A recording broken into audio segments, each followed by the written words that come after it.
For decades, Scandinavian countries welcomed immigrants and stood as a ray of hope for refugees. These countries became ideal places for migrants due to their social welfare policies and equality.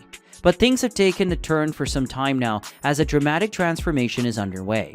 And at the forefront of them is Denmark.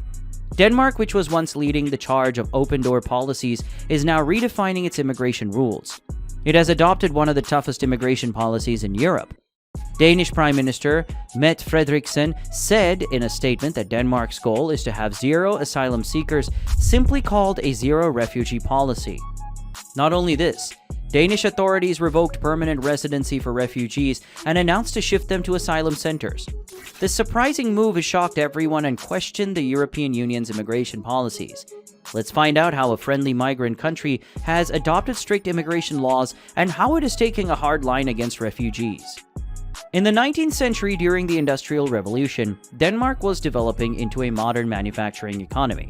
Many workers from Germany and Sweden immigrated to Copenhagen to work in the construction of railroads.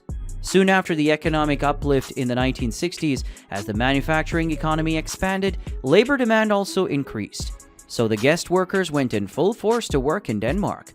Denmark had to integrate this mass mobilization, but it could not. So due to this reason, mass immigration posed many challenges to its economy. One of these challenges was the proper integration of skilled and professional labor into their community. Firstly, many immigrants were employed. Though they held lower paid jobs than native Danes, that means they did not contribute to national taxes as compared to highly skilled and professional workers. On the contrary, they consumed more public resources. Along with this, language barriers and cultural differences also stopped the social integration policies. An interesting point in this scenario is that only 63% of non-Western immigrants had completed upper secondary education compared to 92% of Danes. So that means there was an influx of immigrants with limited skills and less qualification. Due to this, the Danish welfare system was under pressure to cope with these challenges. On top of that, this unskilled labor occupied the jobs of many native Danish citizens. And obviously, there was a growing threat among the Danish people that these immigrants would add radical elements to society. This concern came because in the 1980s, Denmark welcomed more refugees, particularly from the Middle East and the Global South, and these countries were ravaged by war crisis and civil conflict. So a huge influx of refugees came into Nordic countries. As these refugees were from countries with war-torn backgrounds, they didn't get a warm welcome from the common public. Instead, Danish communities started fearing that their society would face extremist elements. That is why the Danish parliament passed a new Aliens Act in the 1980s to put strict restrictions on immigrants and guest workers.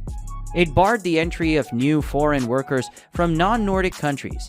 On top of that, this act was a broader vision of the European trend to tighten immigrant policies in response to economic challenges. This also led the framework for Denmark to balance economic needs with social cohesion. For the Danish people and government, these policies are in favor of their national unity and political stability. Talking about political stability, Denmark faced many challenges on the economic and security front after the Syrian refugee crisis in 2011. The Syrian crisis began in 2011 and it triggered one of the largest refugee movements in recent history. Millions of Syrian refugees fled their homes to find a haven in Europe. So Europe experienced one of the largest movements of asylum seekers.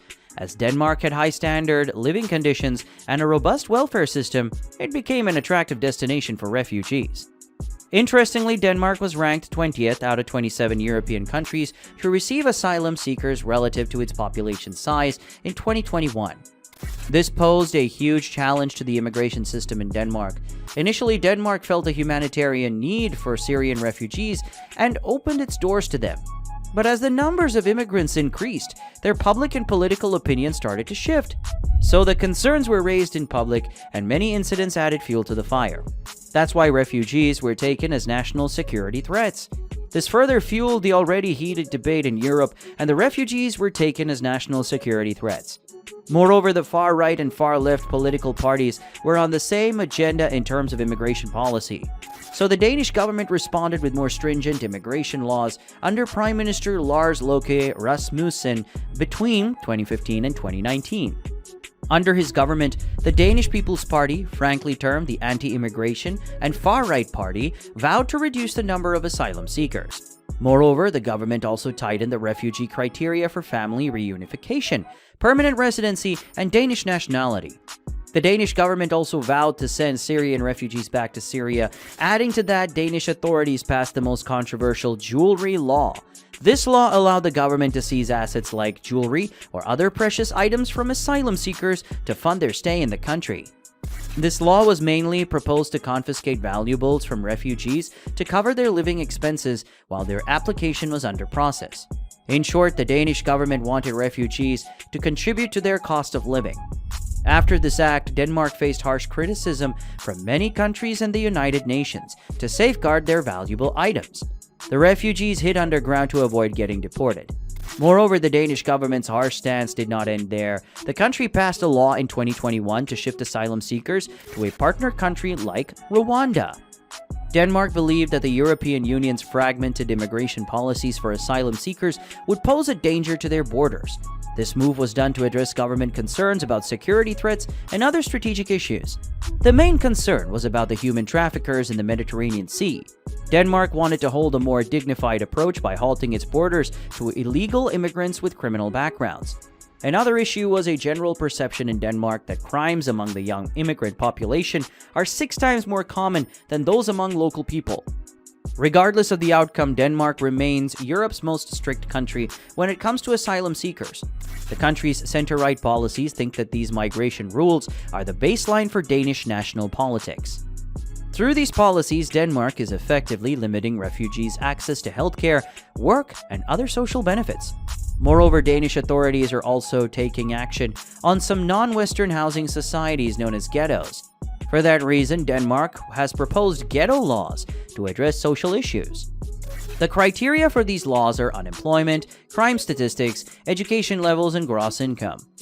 Denmark is now focusing on executing its controversial ghetto plan like a country with no parallel societies by 2030. Simply put, the government claims to have no ghettos until 2030. The plan behind this is to physically demolish and transform low-income and largely Muslim neighborhoods. For people living in these segregated societies, there's a certain set of rules. For instance, the penalty for a crime is double, and a little offense to be handled by a fine can instead lead to imprisonment. So it is now evident why Denmark is taking a bold stance towards immigrants and refugees. It wants to consolidate its national values and cultural traditions by putting a full stop to foreigners. This appears to be in Denmark's favor for some time now, but will it remain favorable to Danes forever? What are your thoughts about it? Do you think that these immigration policies are a blessing in disguise for Denmark? Let us know in the comments section. For more such videos and hot topics, stay tuned and don't forget to subscribe.